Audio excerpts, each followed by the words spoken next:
Salam cerdas, komunitas pembelajar yang saya hormati, berjumpa kembali dengan saya di kanal Awalil Rizki dalam sesi komentar berita. Berita yang mau saya soroti adalah berita yang mengutip keterangan dari pihak Bank Indonesia ya. Nah, dalam hal ini Detik ya, Detik Finance, detik.com menayangkan berita berjudul Dana Asing 147 triliun rupiah masuk RI. BI ungkap pemicunya. Ditayangkan pada hari Senin siang ya, jam 1. Ini ada gambar ilustrasi grafis.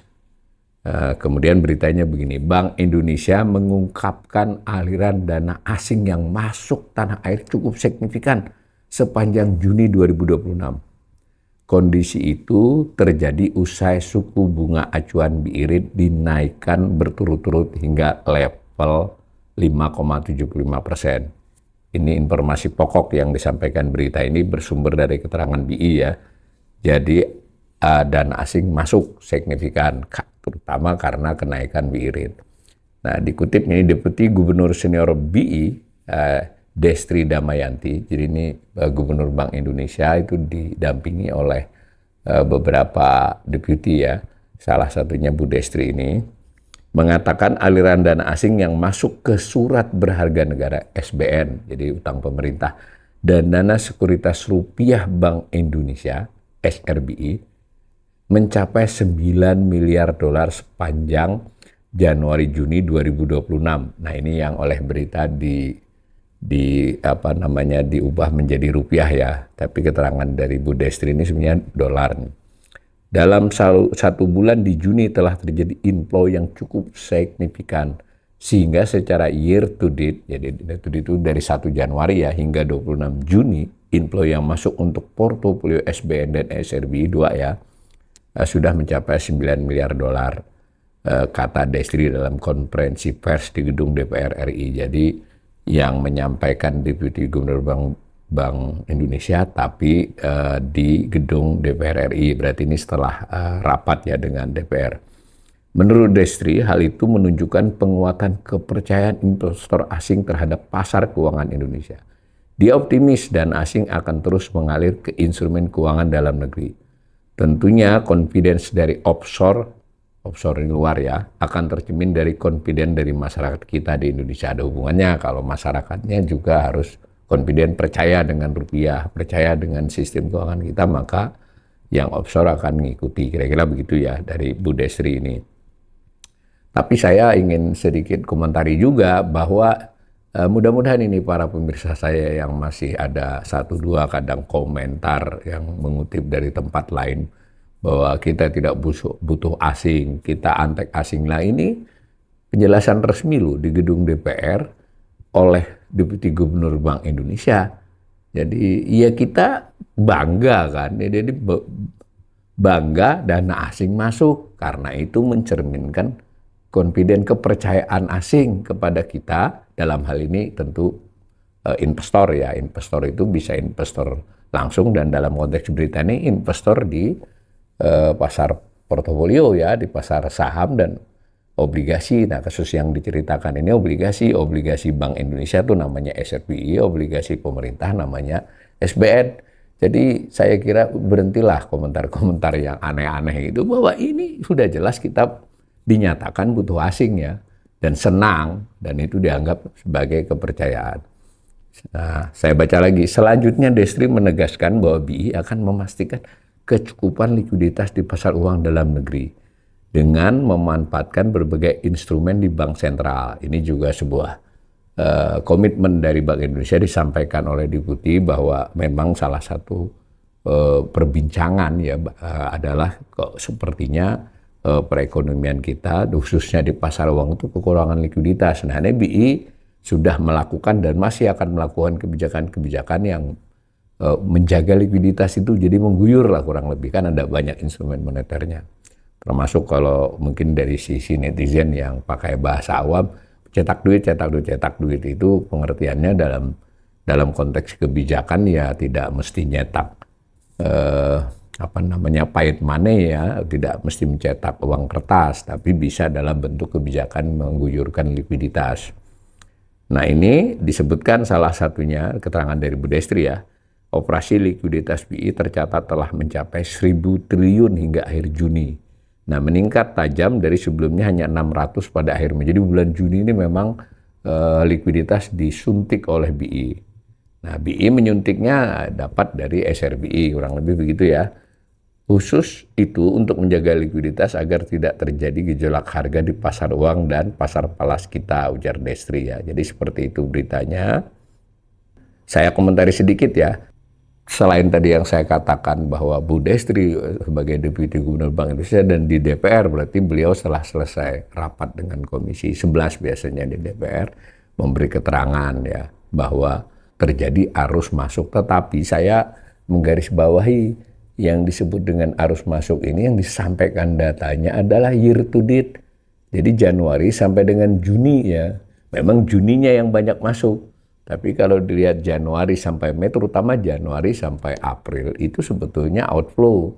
Tapi Mei, Juni digenjot, terutama Juni, banyak inflow. Nah, yang diungkapkan data 9 miliar dolar khusus SBN dan SRB. Saya ulangi ya, SBN itu adalah surat utang pemerintah. Nah, yang masuk dari asing itu terutama sekali ketika menerbitkan global bond. Global bond selama sepanjang tahun 2026 ini sudah macam-macam. Ada euro, ada dolar, ada yuan, ada samurai ya, ada dolar Australia. Jadi banyak masuk karena beli kan. Nah, sementara yang rupiah sebetulnya SBN rupiah tidak mengalami selama 6 bulan ini tidak inflow ya sebenarnya. Asing bertahan saja di jumlah yang hampir serupa. Tapi yang bond masuk, ya maaf yang global bond masuk. Nah, yang banyak masuk justru di sekuritas rupiah Bank Indonesia. Itu obligasi atau surat berharganya, surat utangnya Bank Indonesia. Jadi Bank Indonesia mengeluarkan surat utang dalam konteks yang disampaikan ini rupiah. Jadi sama dengan SBN rupiah. Hanya yang dianggap inflow adalah SRBI yang dibeli asing, bukan yang dibeli domestik. Ya, yang SRBI tidak bisa dipegang individu ya, dipegang oleh bank dan lembaga keuangan tertentu ya, termasuk asing. Ini masuk. Nah, itu yang diberitakan. Tapi saya ingin memastikan ini data Januari sampai dengan Juni. Dan 109 miliar dolar itu masuk, kita belum melihat keluarnya gitu loh. Yang keluarnya kan juga ada, jadi keluarnya dari saham, keluarnya dari instrumen-instrumen lain, maka netonya berapa? Kita belum punya data. Nah, kanal ini hanya bisa mengolah dari data Bank Indonesia tentang transaksi internasional yang datanya baru sampai dengan Maret. Sampai dengan Maret, dia outflow. Ya, sekalipun kalau transaksi internasional di balance of payment itu, di neraca pembayaran, itu sifatnya nggak hanya SRBI dan SBN, termasuk juga saham, termasuk juga obligasi swasta ya, BUMN ataupun swasta. Jadi saya kira memang bulan Mei Juni ini yang relatif inflow ya. Tapi di Januari sampai April itu outflow. Nah, totalnya sebetulnya menurut saya, meskipun masih menunggu data, itu belum signifikan ya. Jadi masih mengoffset, membalikkan dari sebelumnya yang outflow menjadi inflow. Nah, baik juga, artinya kan sudah tahan, tapi ada ongkosnya. Upaya BI terutama di bulan Mei dan Juni ini agar inflow, itu tadi sudah implisit dikatakan, yang dikatakan menaikkan suku bunga Bank Indonesia menjadi 5,75%. Jadi selama 6 bulan itu 100 basis poinnya, itu tidak jarang terjadi ya. Yang kedua, SRBI-nya diberi bunga yang sangat tinggi, di atas 7% ya. 7,15 kalau saya tidak salah. Kan, ya. Begitu juga dengan SBN pemerintah. Global Bond bisa 5,8, 5,6. Jangan lupa loh, dia 5, tetapi itu kan adalah dalam valuta asing, umpama dolar. Maka dari sisi beban pemerintah, itu kan kalau terjadi pelemahan rupiah, bebannya tidak hanya sekedar 5,8, 5,7 dari yield itu. Jadi ongkosnya besar. Kita memberi pemanis, sweetener, menaikkan imbal hasil buat asing yang mau masuk. Itu dulu. Ya mungkin dari sisi ini ada hasil nih di bulan Juni ini rupiah sempat turun dan kalaupun naik bertahan kan. Tapi juga saya boleh juga berkomentar, tindakan-tindakan ini juga belum berhasil misalnya menekan rupiah seperti harapan di bawah 17,5 atau sesuai apalagi jauh dari asumsi APBN 2006 yang 16.500. Enggak kan? Jangan lupa beberapa bulan yang lalu Bank Indonesia juga mengatakan nilai fundamentalnya itu harusnya di kisaran 16,5, DPR bahkan bilang 15.000. Nah, begitu juga Kementerian Keuangan kan. Artinya belum sampai itu, semua langkah sweetener pemanis ini hanya membalikan arah atau menahan laju outflow dan laju pelemahan rupiah. Menahan loh ya, bukan membalik arah. Nah, dengan ongkos yang besar, ada juga fenomena lain namanya inversi, di mana suku bunga untuk utang jangka pendek, SRB ini jangka pendek ya, setahun loh. Nah, itu di atas 7. Artinya pemanis ini menarik, tapi juga orang memikirkan hanya jangka pendek. Mereka masih tidak yakin dengan prospek kita di 3-5 tahun yang akan datang.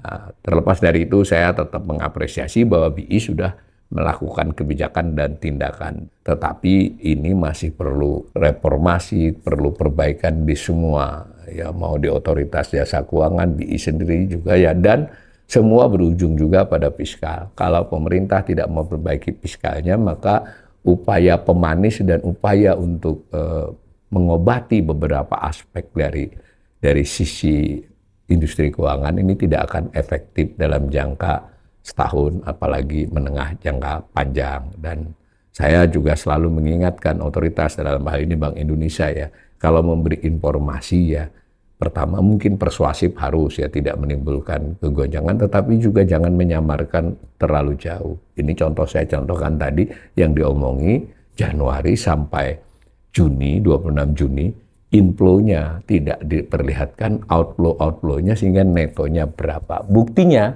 cadangan devisa sampai akhir Mei turun. Ya, ulangi ya, cadangan devisa turun. Itu artinya informasi tentang masuk itu tidak diimbangi dengan informasi yang keluar dan juga tidak diimbangi hal-hal lain yang mengurangi cadangan devisa. Nah, begitu ya, mudah-mudahan saya cukup imbang memberi komentar ini, tetapi bolehlah pemirsa saya ingatkan, kita masih memiliki turbulensi ekonomi, tantangan-tantangan yang harus dihadapi otoritas dan juga dihadapi kita semua, baik karena faktor eksternal maupun karena faktor dinamika kita sendiri.